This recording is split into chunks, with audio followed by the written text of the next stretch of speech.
হয়, আজি যি ধৰণে ইয়াত অবৈধভাৱে কিছু ভূ মাফিয়াই ইয়াত বালি মাফিয়াই মাটি খনন কৰি আছে, তাৰ ফলত আমাৰ নৈপৰীয়া অঞ্চলৰ ৰাইজ আমি শংকিত হৈছোঁ।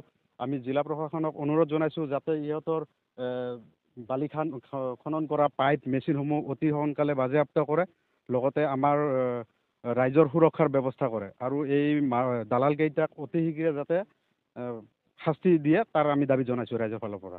আতংকিত হৈ আছোঁ, যাৰ কাৰণে এই দুপৰীয়া ইয়াতে আমি ৩-৪শ মানুহ গোট খাইছোঁ। এই নামনি এলেকাৰ আমি গোটেইখিনি ঘৰৰ যিমান ল'ৰা আছে আমি ওলাই আহিছোঁ আৰু ভূমাফিয়াবিলাক কোন কোন ইয়াতে জড়িত হৈছে তেওঁলোকক আমি বিচাৰিয়ে আছোঁ। তেওঁলোক বৰ্তমান ইয়াতে কোনো নাই। তো এই যি কৰ্মকাণ্ড এওঁলোকে কৰিলে ইয়াৰ দ্বাৰা আমি সম্পূৰ্ণৰূপে ক্ষতিগ্ৰস্ত যে হ'ম সেইটো নিশ্চিত হৈছে। গতিকে আমি জিলা উপায়ুক্ত মহোদয় লগতে আমাৰ অসমৰ জলসম্পদ বিভাগৰ মন্ত্ৰী পীযুষ হাজৰিকা ডাঙৰীয়াক অনুৰোধ কৰিছোঁ আমাৰ এই 2-3 কিলোমিটাৰ এৰিয়াৰ চৰকাৰীভাৱে অলপ প্ৰটেকশ্যনৰ ব্যৱস্থা কৰক আৰু এই বালি মাফিয়া যাতে বাৰিষাৰ বতৰত যাতে তেওঁলোকে যধে মধে খনন কৰিব নোৱাৰে সেই ব্যৱস্থা তেওঁলোকে গ্ৰহণ কৰিব লাগে। নিৰ্দেশনা আছিল জিলা উপায়ুক্তৰ ফালৰ পৰা এসপ্তাহমান আগত তেওঁ নিৰ্দেশনা দিছে আমাৰ চেঁচাপানীৰ পৰা যিটো মথাউৰি নিৰ্মাণ হৈছে বৰঘলালৈকে তাৰ ওপৰত যাতে সৰু যান বাহন যাব নোৱাৰে মথাউৰিৰ ওপৰেদি। তো ঠিক একেদৰে তেওঁ গোটেই জিলা প্ৰশাসন গোটেই জিলাতে নিৰ্দেশনাটো দিয়া আছে নদীৰ পাৰত যাতে বৰ্তমান কোনো ধৰণৰ অবৈধ কাম কাজ নহয়।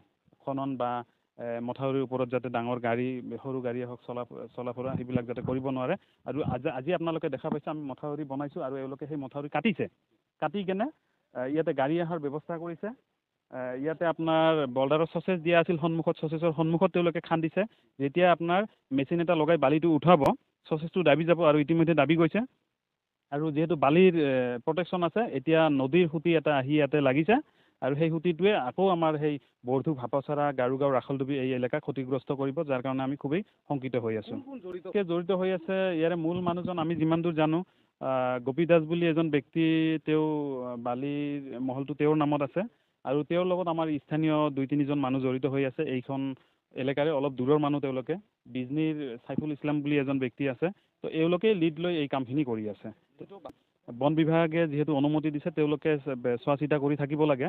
আজি এই মুহূৰ্তত আমি বন বিভাগৰ বিষয়াৰ লগত কথা পতাৰ চেষ্টা কৰি আছোঁ। আমাৰ যিজন প্ৰটেকশ্যন ইনচাৰ্জ আছে তেওঁৰ লগত কথা পাতিব বিচাৰিছোঁ কিন্তু আমি পোৱা নাই।